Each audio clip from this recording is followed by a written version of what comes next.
আমি প্রথমবার রেজিন দিয়ে ফটো ফ্রেম বানাবো, সেই কারণে একটু নার্ভাস হয়েছিলাম। কিন্তু আগে নিজেকে প্রোটেক্ট করতে হবে, সেই জন্যে মাস্ক পরে নিলাম। আর তারপরেই দেখো গরম লাগা স্টার্ট।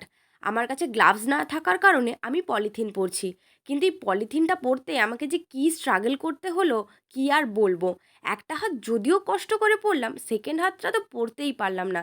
সে কারণে ক্যামেরা অফ করে হাতে টেপ লাগিয়ে পরে এলাম। উফ! কী যে গরম লাগছিল বলে বোঝাতে পারব না, কারণ ফ্যান অফ ছিল। এরপর আমাদের প্রথম কাজ ছিল মোল্ডটাকে পরিষ্কার করা। সে কারণে টেপ কেটে সুন্দর করে আমি মোল্ডের উপরে যত ময়লা ছিল সেগুলোকে আস্তে আস্তে তুলে নিলাম। এরপর ছিল লাইট সেট করার পালা। আমাকে সব কাজগুলো করতে এই গরমে এত স্ট্রাগল কেন করতে হচ্ছিল কে জানে।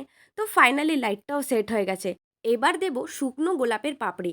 তাই আমি এক এক করে পাপড়িগুলোকে খুব সুন্দর করে মোল্ডের উপর সাজিয়ে দিচ্ছিলাম। এই গেল। আমি বাড়া কাজ করব না, এটা হতে পারে?